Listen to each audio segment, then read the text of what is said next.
Դիտեք առաջին ալիք Ամերիկայի հեռուստակոնտենտը։ Բաժանորդագրվեք առաջին ալիք Ամերիկայի YouTube-յան ալիքին First Channel America։ Առաջին ալիք Ամերիկան ներկայացնում է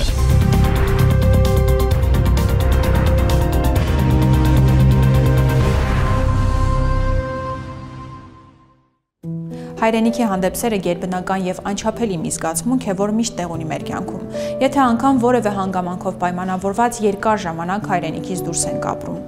Օտարության մեծ ժամանակի ընթացքում այն մեզ այնպես է մաշում, ջլատում, որ երբեմն դառնում ենք անընդունակ որևէ այլ էմոցիայի համար։ Դա հիվանդագին սեր է, անխուսափելի մի մոլություն, որի պրիզմայով է մեր առջև բացվում աշխարհը։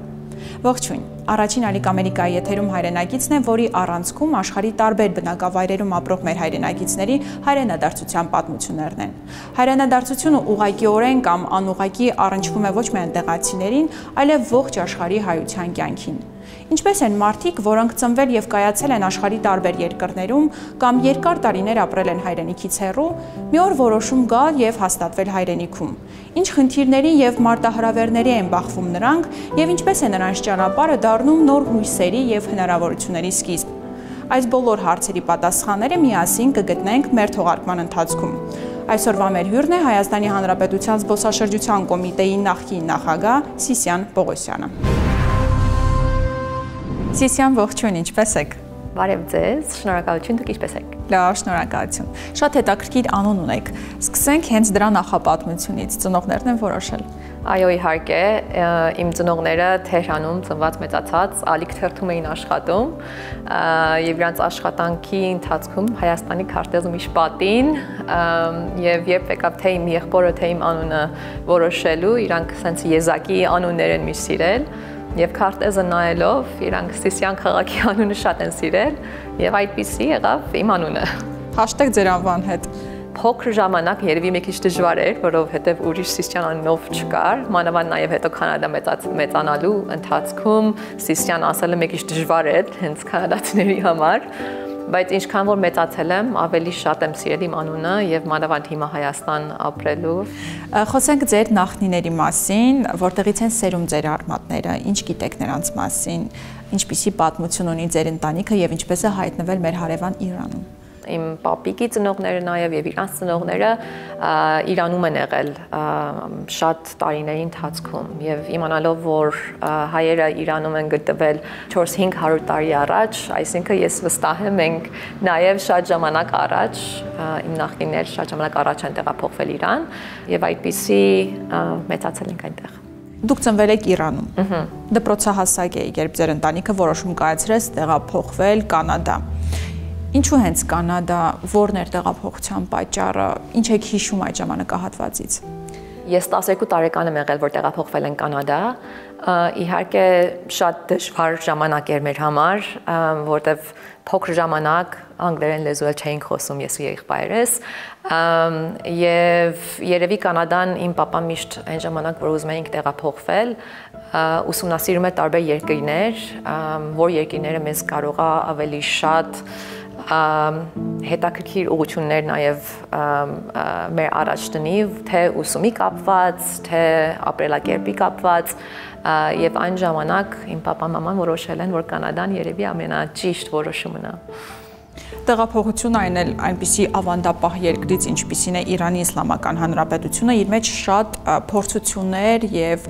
շատ խնդիրներ է ենթադրում։ Մշակութային շատ մեծ տարբերությունը, ինտեգրացիայի հետ կապված խնդիրները։ Ձեր ընտանիքը ինչպես հարմարվեց Կանադայի կյանքին, այդ նոր միջավայրին։ Իհարկե շատ դժվար է, լեզվի խնդիր կար, մշակույթի տարբերություն կար բավականի մեծ, բայց նաև իմ ծնողները իրենց համար շատ կարևոր էր, որ մենք միշտ հայերեն խոսենք տունը, մեր շրջապատում նաև ունեինք հայ ընկերներ եւ դրա համար մենք փորձել ենք թե նոր մշակույթին համակերպվենք, բայց նաև մեր հայկական մշակույթը նաև պահենք, այո։ Կանադայում դպրոցն ավարտելուց հետո ընտրեցիք մարքեթինգի ոլորտը, հետագայում արդեն ստացաք բիզնեսի կառավարման եւ մարքեթինգի մագիստրոսի որակավորում։ Ինչու ընտրեցիք շուկայավարման ոլորտը։ Այդ ժամանակ երևի ես նայում էի, որ ինչ է ինձ հետաքրքրում, իմ համար թե կարևոր էր թվերը, թվաբանությունը համար հետաքրքիր էր, բայց նաև այդ կրեատիվ մասը ինձ միշտ քաշել է դեպի Իրան։ Դրա համար ես մի բան պետք է գտնեի, որ այդ երկուսը իրար հետ, այո, համատեղ են։ Արդեն կայացած մասնագետ եք, ունեիք սիրելի աշխատանք, անհրաժեշտ փորձառություն եւ իհարկե հաջողություններ։ Սակայն մի պահ որոշեցիք այդ ամենը թողնել Կանադայում եւ երկարաժամկետ ծրագրով ճանապարհորդել Հայաստան։ Որն էր այդ որոշման պատճառը եւ ինչ տվեց ձեզ այդ ճանապարհորդությունը։ 19 թվականին ես դեպի Հայք ծրագրով վերադարձա Հայաստան 5 ամսվա համար, ապրել եմ, աշխատել եմ Հայաստանում, ամերիկյան համալսարանում, ֆուտբոլի ֆեդերացիայում եւ շատ իմ համար հետաքրքիր, ուրախ եւ տպավորիչ ժամանակ ա եղել այդ 5 ամիսը իմ համար։ Առաջին անգամն էր, որ ես իսկապես տեսել եմ Հայաստանի ապրելակերպը ինչպես է եւ ինձ տեսել եմ Հայաստանում եւ դա երևի այդ 19 թվականն է իսկապես փոխել իմ ամբողջովին մտածելակերպը։ Հենց այդ պահին որոշում կայացրեցիք վերադառնալ հետո Հայաստան։ Որոշումը երևի դժվար է ասել, բայց ինչպես իմ սրտում գիտեի, որ ես վերադառնալու եմ Հայաստան, չգիտեի ինչպես, երբ, բայց շատ էի տպավորվել այդ իմ փորձով Հայաստանում եւ երբ որ վերադարձա Կանադա, մտքիս էր, որ ինչպես կամ երբ եմ կարող վերադառնալ Հայաստան եւ բարեբախտաբար 21 թվականին դա իրականացավ իմ համար։ Ինչպես ընդունեց ձեր ընտանիքը ձեր այդ որոշումը։ Շատ լավ։ Ես միշտ ունեցել եմ ծնողներ, որ միշտ ինձ քաջալերել են եւ իրանք շատ ուրախ էին, որ ես որոշեցի, որ գալ Հայաստան, որովհետեւ իրանց համար էլ դա կարեւոր է, որ թե մենք ունենանք շատ ուժեղ կապ Հայաստանի հետ, նաեւ ներդրում ունենանք Հայաստանում։ Հնարավոր է, որ մի օր նաեւ ձեր ծնողները որոշեն տեղափոխվեն Հայաստան մշտական բնակության։ Անշուշտ։ Շատ լավ, կսպասենք նրանց այդ որոշմանը։ Հետաքրքիր է Սիսիան, երբ ոտք դրեցիք Հայաստան, ձեր մեջ ունենալով հստակ գիտակցումն ու որոշումը, որ եկել եք այստեղ մշտական բնակության։ Ինչ զգացմունքներ եւ ապրումներ ունեիք, մտահոգություններ, գուցե ակնկալիքներ։ Նախնական որոշում չէի կայացրել, որ ինչ եմ անելու, բայց գիտեի, որ ես Հայաստանը սիրում եմ եւ ես լավ եմ զգում Հայաստանում։ Դրա համար ես այդ մտածելակերպով փորձեցի իմ ամեն ինչ ներդրում ունենալ, թե ծրագրով, թե աշխատանքով, թե շրջապատով, ընկերներով, ամբողջովին այդ մտածելակերպով, որ ես այստեղ եմ, սա իմ կյանքն է եւ Հայաստանը արդեն ապրում եմ։ Եվ այդ մտածելակերպով երևի ավելի դժվար է հիասթափվելը կամ անհանգստանալը, որովհետև դժվարություններ բոլոր երկրներում կան,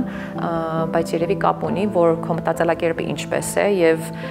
ինչ է կարեւոր քո համար։ Իմ համար շատ կարեւոր էր, որ ես իսկապես իմ ամբողջովին ուժերով Հայաստանը որպես իմ տանը այդպիսի ապրեմ, մտածեմ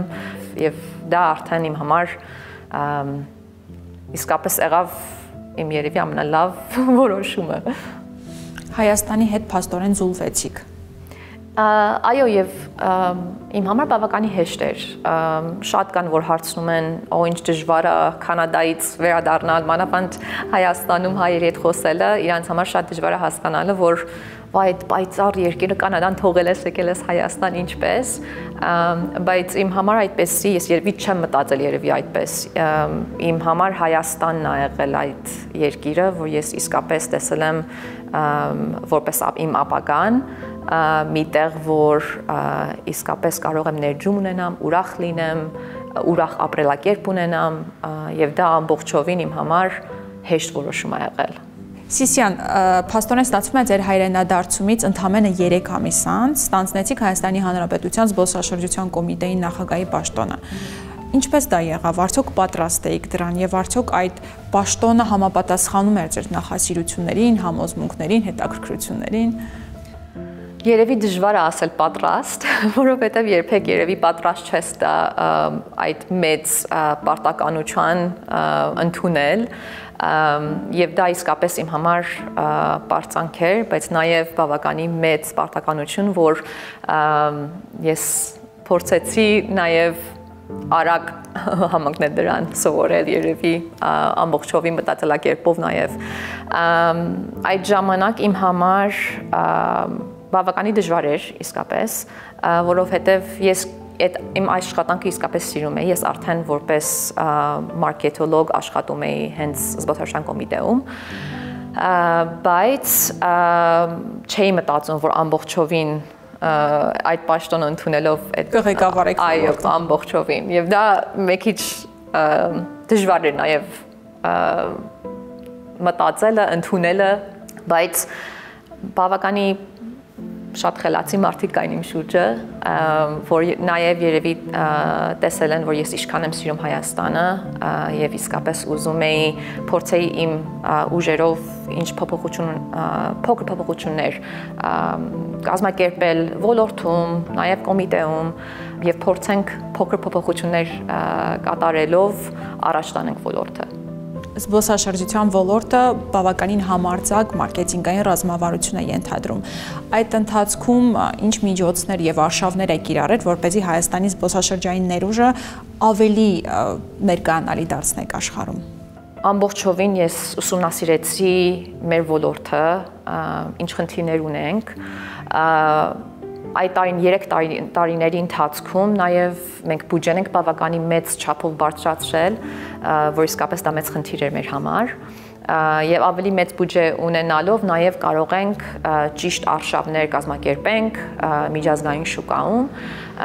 Մենք մեծ խնդիրներ ունենք ճանաչելիության կապված, այսինքն երբ որ ասում ենք Հայաստան,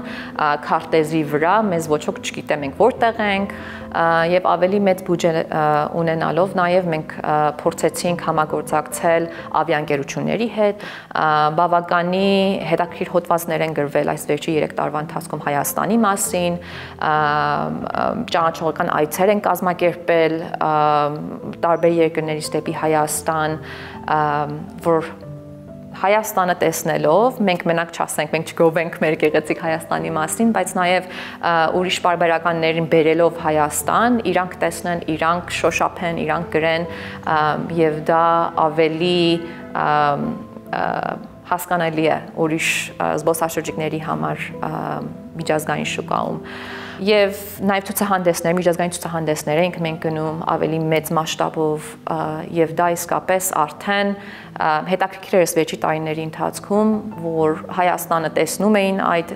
միջոցառումներին եւ արդեն իրենց համար խորտ չէր։ Կանադայում ձեր վերած ձեր փորձն ու գիտելիքները կարողացաք տեղայնացնել եւ օգտագործել զբոսաշրջության մեջ։ Այո, իհարկե, իմ համար շատ կարևոր է նաև ճիշտ թիմը մեր շուրջը հավաքել զբոսաշրջության կոմիտեում, որ իսկապես նաև իրանք են սրտացավ Հայաստանի մասով, իրանք էին ուզում ներդրում ունենային մեր ապագայի կապված, որտեղ իմ կարծիքով զբոսաշրջության ոլորտը շատ կարևոր ոլորտ է Հայաստանի համար, շատ կարևոր է, որ ուրիշ երկրները եւ ուրիշ մարդիկ ու քաղաքներում ուրիշ երկրներում Հայաստանի մասին իմանան, գան տեսնեն եւ իրանք էլ խոսան Հայաստանի մասին։ Ձեր գործունեությունը այդ պաշտոնում համեմատաբար կարճ տևեց 2.5 տարի։ Կարողացաք այդ ընթացքում կյանքի կոչել ձեր բոլոր նախագծերը, թե կիսատ մնացած գործեր այնուամենայնիվ եղան։ Միշտ դժվար է ասել ամբողջովին ինչ որ ուզում ենք կարողացել ենք իրականացնել, որովհետև շատ բան կա անելու, այս մեր ոլորտը, որ միշտ փոփոխվում է, միշտ աճում է եւ երբեք չես կարողանա ինչ որ ուզենաս անես, բայց մենք շատ կարևոր բաներ կարողացանք անենք այդ 2.5 տարվա ընթացքում, մենք նոր բրենդ ստեղծեցինք Հայաստանի մասին, Հայաստանը որպես թաքնված ուղի, Armenia the Hidden Track, որ մենք երբեք տենց բրենդ չենք ունեցել Հայաստանը միջազգային շուկայում ներկայացնելու համար։ Եվ հիմա նաև նոր web կայքում շատ ինֆորմացիա կա, որ ուրիշ երկրի զբոսաշրջիկները կարող են կարդան, ուսումնասիրեն եւ հույսով հետաքրքրվեն, որ նաև ճամփորդեն դեպի Հայաստան։ Շատ լավ, մենք գիտենք, որ Երևանում դուք սիրելի վայր ունեք, առաջարկում եմ այցելենք։ Շատ լավ։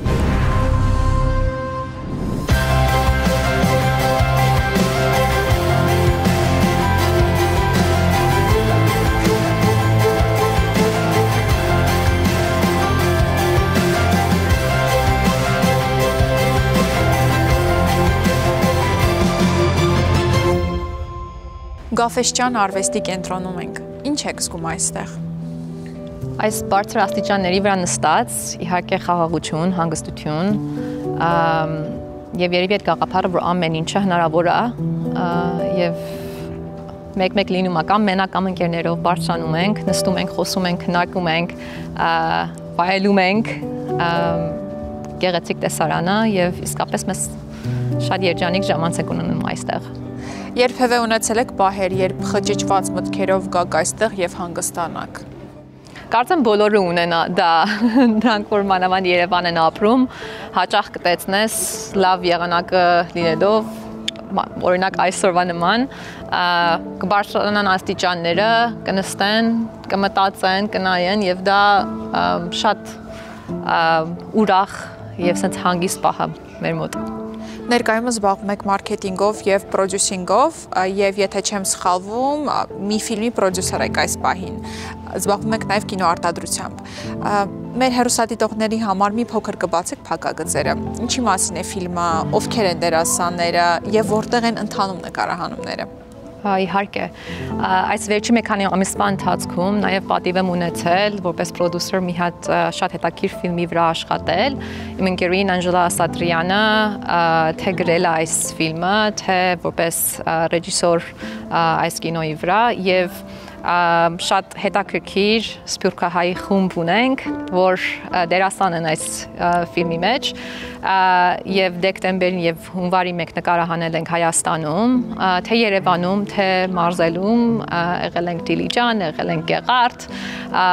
եւ փորձել ենք այս ֆիլմի մեջ ցույց տանք մեր գեղեցիկ Հայաստանը,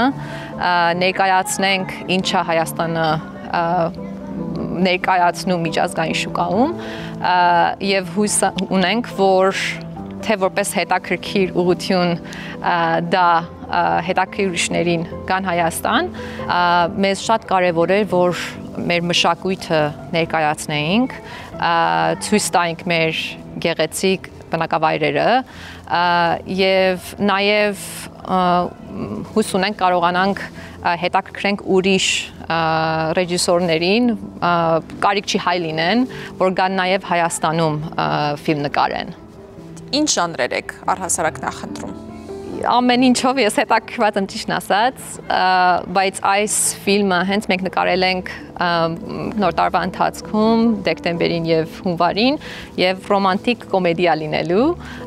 ավելի sense թեթև ուրախ թեմա է, բայց կարծեմ դա մենք դա էլ կարիք ունենք, ուղղություն, որ բոլոր աշխարհը նաեւ հետաքրքրված է։